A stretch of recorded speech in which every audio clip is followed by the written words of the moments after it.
Welcome to another beautiful day in Jerusalem. I'm at Dominus Flevit. Dominus Flevit, it sounds Latin, it is. And that's the Lord's wept in English. Look at the beautiful garden of olives. We are very close to Jerusalem, the old city of Jerusalem, very close to Garden of Gethsemane, just beneath us, below us. But we are now in one of the most beautiful places in Jerusalem, and look how beautiful that church looks like. But first, let's talk a little bit about what's happened here in history.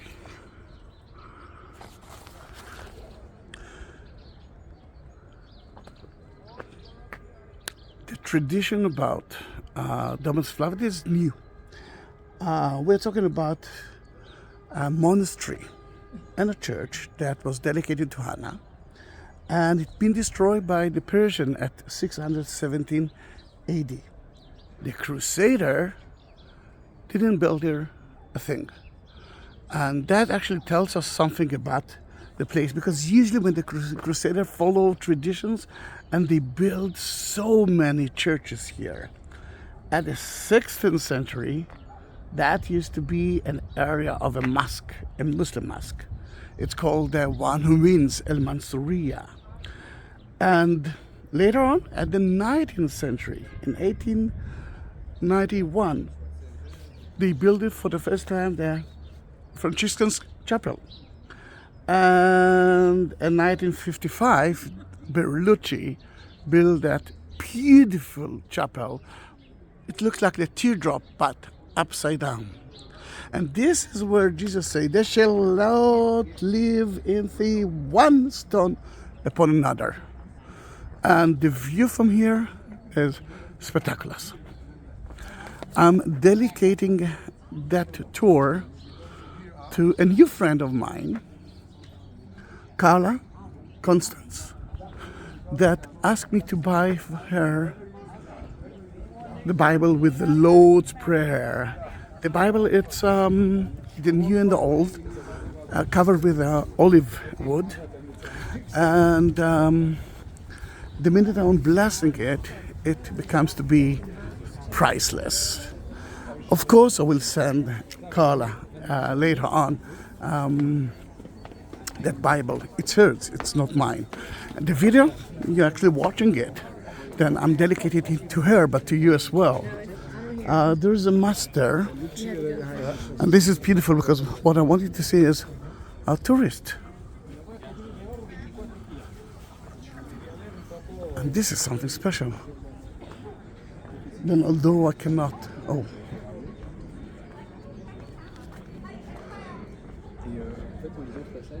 I didn't want to disturb the father, though I cannot enter the church now. I can be as close as I can to there. It's a beautiful small chapel, Carla. Look at the mass.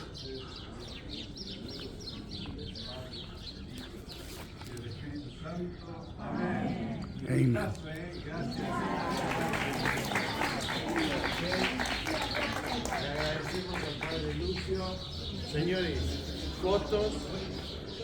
Oh, it's empty. Carla, we are lucky.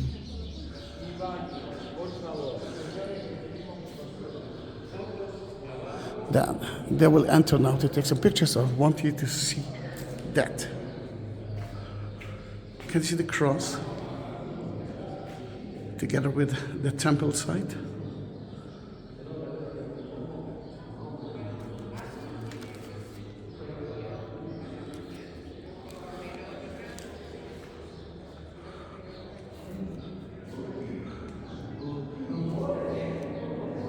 Here can you see the chicken hen? They tried to gather all the chicks together, but she couldn't. You didn't listen to me, Sid. You didn't listen to me. And that's why that place will be destroyed. You can see kind of the tone of horn and the cup. Take that cup of me and the holy bread. But if you go backward, And don't worry, I will talk about the view later on. You can see the beautiful chapel. Made of gold. Jesus, God, the Holy Spirit. And now, Jesus entering to Jerusalem and crying. The people of Jerusalem looking at him here and there. And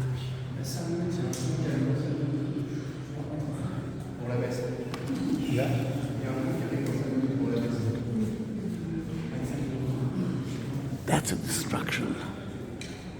Now the group is now entering, and but meanwhile I can show you some mosaics from 7th century.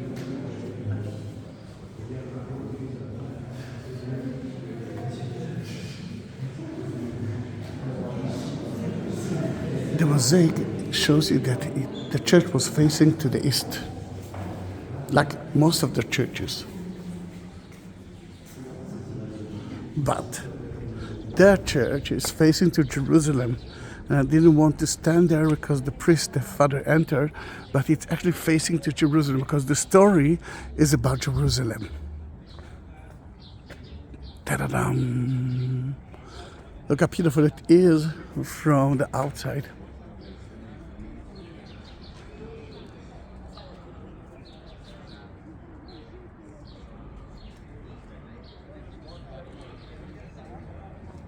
Then let me find a place, a quiet place, and I will be able to tell you a little bit about the site, about the view, because it's such an important view.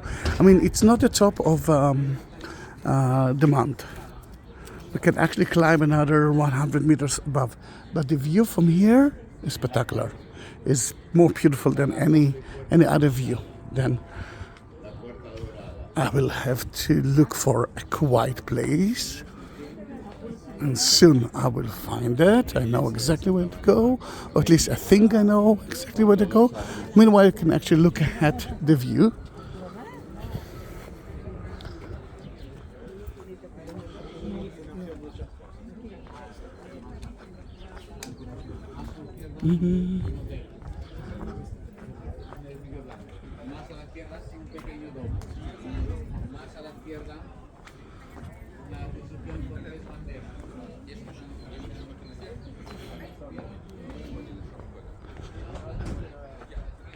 Then I will stand right here, Carla. A little bit far from everyone else. Then, in that case, let's start from the beginning.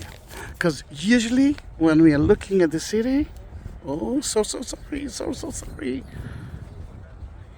Here it is. We're looking at the Dome of the Rock. True, it's beautiful, but let's turn left. You can see the green hill there. This is the place that King Herod built himself, the city of David started there. There, not because it's actually controlling the city, you can see that it's actually the opposite. We are controlling the city of David, but he's got the only spring in Jerusalem. Then the only spring of Jerusalem is there, then this is the best reason to build his city there. He built it on top of a Jebusite city, and it's a Canaanite one. I'm trying to show you, where was his palace? Can you see the wall there? This is the base of his palace.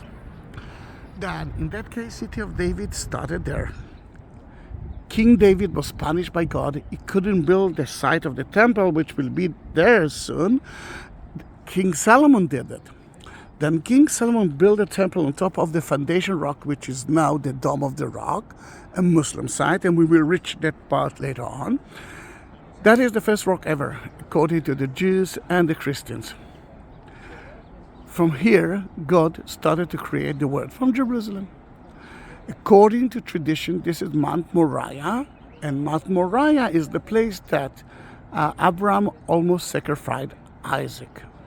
My name is Zahi, but it's a shortcut of Isaac. Now you know that I was there many years ago, and I met Gabriel, the angel who told Abraham, my father, don't do that. Don't do that.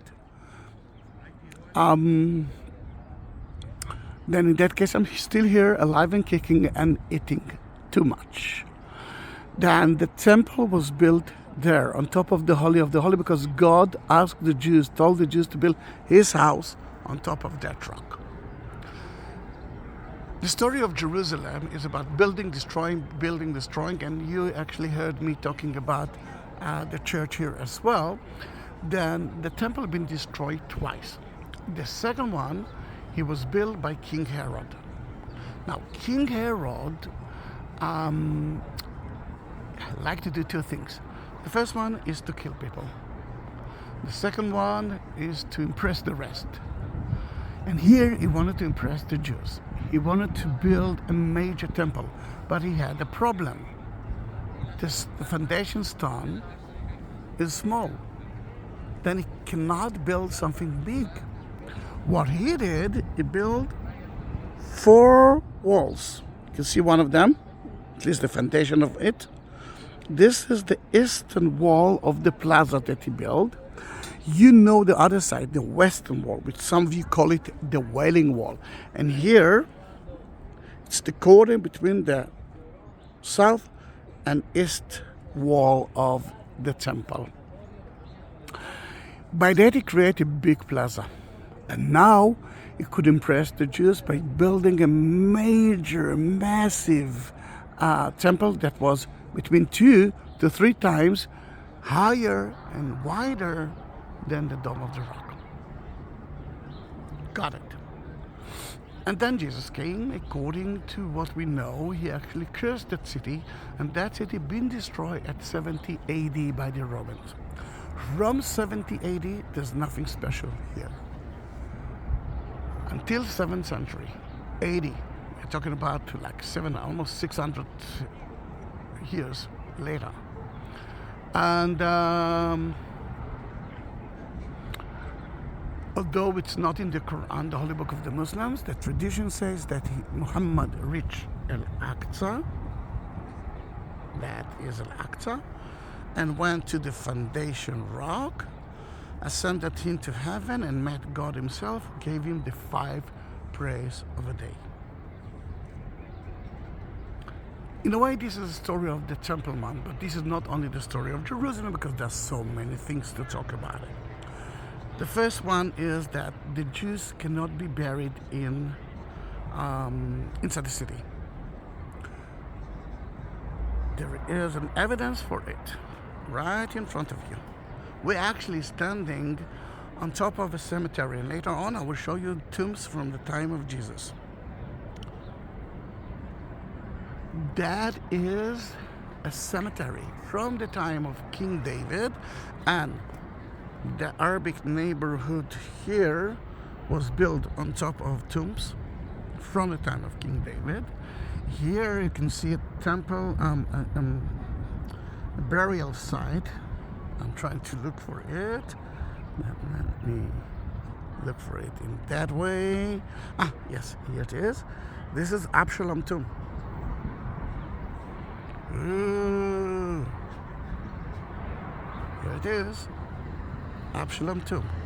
This is from, let's say, King Herod time, even before Jesus' time. Then, in that case, here you can see part of the cemetery. In 1948, when the Jordanians occupied most of the old city of Jerusalem, they used the tombstones for second, building houses, roads. Then in 1967, we actually tried to bring the tombstones that we found to their places. And you can see here that in some places we succeeded to do that, in some places they've been lost. Let's continue. What we can see at Mount of Olives. Here you can see beautifully the Russian church, Mary Magdalene. Lower than that is St. Stephen Church. That's where St. Stephen was stoned. And it's difficult to see, but you can see a little bit of it. This is the Garden of Gethsemane. That's where Jesus was betrayed by Judas. And for me, the agony begins there.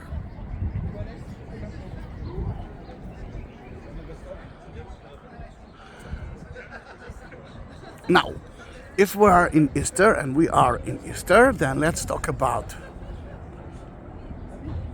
that is the Mount Zion, that is the room of the Last Supper, the Canaculum. Later on, he came with his disciples to Garden of Gethsemane, which is behind the walls that you see here. And he was betrayed by Judas, and then they took him back to Mount Zion, to the high priest's house. And I'm looking for that church. Here it is. This is Peter in Gallicanto. Here it is. And then they took him to the Antonia, that we believe, or most of us believe, that it's in that area.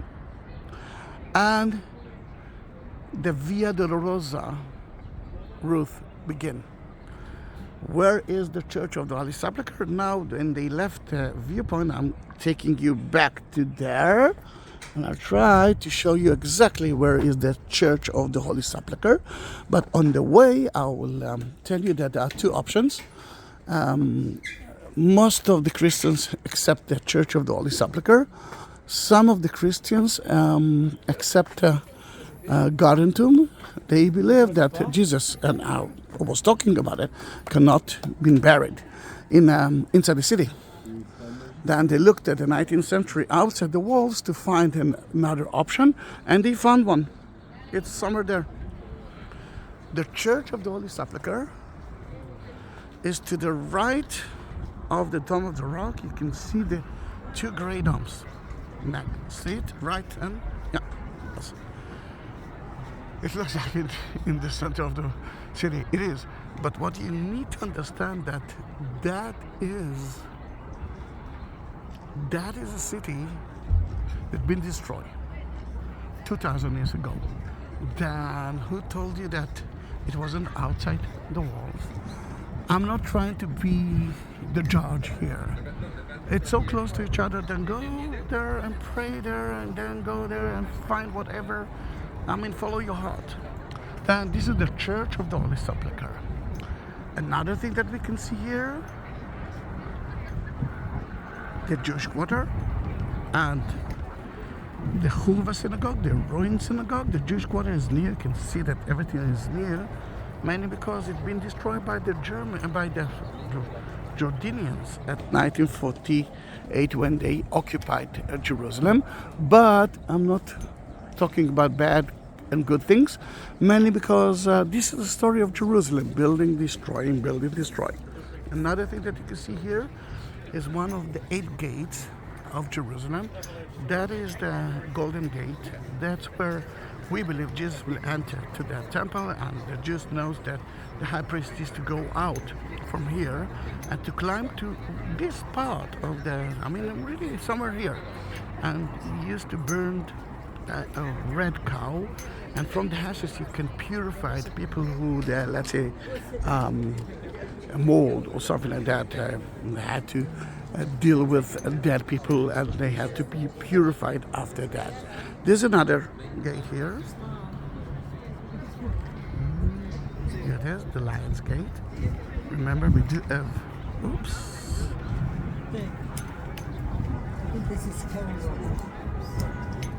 we do have 8 gates in Jerusalem. It's a new camera, then I'm trying to get used to it. Sorry if I'm shaking a little bit. And back to Mount Zion, the room of the Last Supper, you already knows that it's there, but the tomb of King David is there as well, and the tomb of Oscar Schindler from Schindler List is there. What you see there, it's the house of Mary. On top, it is. Let's leave the viewpoint There's another group that just came. And it's not the end of the video. I'm taking you to see tombs from the 1st century, from the time of Jesus. And until we reach there, I will beg you to subscribe my channel if you like that video. And please send it to everyone. Now, if you want to support the channel and me, yes, you can. At the description, you can find the link for Buy Me a Coffee or PayPal. And you can do them both through them. If you won't find it, send me a message and I will send you the link. If you want to have the Bible just like Carla is having, at Buy Me a Coffee you will find few options, crosses and the Bible. And of course, you will get the cross and you will get the Bible to your house. It's yours, it's not mine. But you will have a beautiful video together with it. Then it's actually priceless.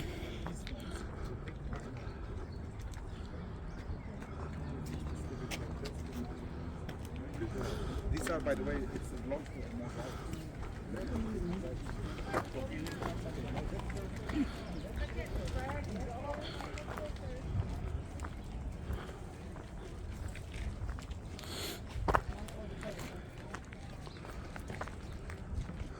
Here we are. What they find here is tombs. Well, surprise, surprise. You saw that it's full with it. But here they found tombs from 1st century, from Jesus' time. What are those boxes? I will talk about it soon, but I want you to see that there are so many of them here in so many sizes. Some of them are without decoration, some of them with decoration, some of them with names, some of them without names. But I want us to reach that part. I'm not talking about your shoes, but I'm talking about those kuchim, niches that you see here and here. Now, in the kochim, they used to bury the dead people, and they used to close it with it. See the stone here? Yeah. What is missing in that cave is the rolling stones. But let's say, if there are 1, 2, 3, 4, 5 niches, what will happen to the 6th body? He's got no place. Then they will take the bones out from the oldest niche, and they will put in those boxes. This is the artery. Here you can see that belongs to a very important man, and he was, let's say, all right, I won't say 50 years old, 100 years old, but here you can see a small one for a child. Then in that case, it's important for us because at the beginning we thought that this is the first cemetery of Jews who believe in Jesus. But then we discover that, it might be, but they discovered that it's like famous names. And we have a lot of Marthas, we had a lot of Marias, we had a lot of Joseph. Then at the beginning we thought about it, and then the scholars, the Franciscans, realized that it might be not. But still, it's from the time of Jesus. And it's important for me to talk about it because one important thing is about the Church of the Holy Sepulchre, Carla. The Church of the Holy Sepulchre, which you already saw where it is, there we can find those kind of tombs. It means that that place was, Church of the Holy Sepulchre was a burial site. And one more thing, Jesus got a tomb from Joseph of Arimathea that no one used before. What do you mean by that? Now you know. Remember, they used to bury someone else instead of the others. In that case, Jesus got a tomb that no one used, a kind of a virgin tomb. And that's why at the Church of the Holy Sepulchre, I can show you Jesus tomb next to Joseph of Arimathea tomb. Amazing, isn't it? Then let me show you where we are, leaving that beautiful Franciscan chapel. The name of it is Dominus Flevit. سي كيركم مرة اللينسوس هذول معاك معاي ابو سيب طب على الاسامر دول كيركم مرة الجورة بولسا سي اميغا هذول بموت عليهم. Can you give me the bag? no problem no bag I'm so sorry You give bag somebody. And I don't have good honest it is the Jewish cemetery. Yeah. Beautiful, isn't it? Then it was a pleasure to be with you, Carla, and we will continue to the next video. Bye bye to everyone.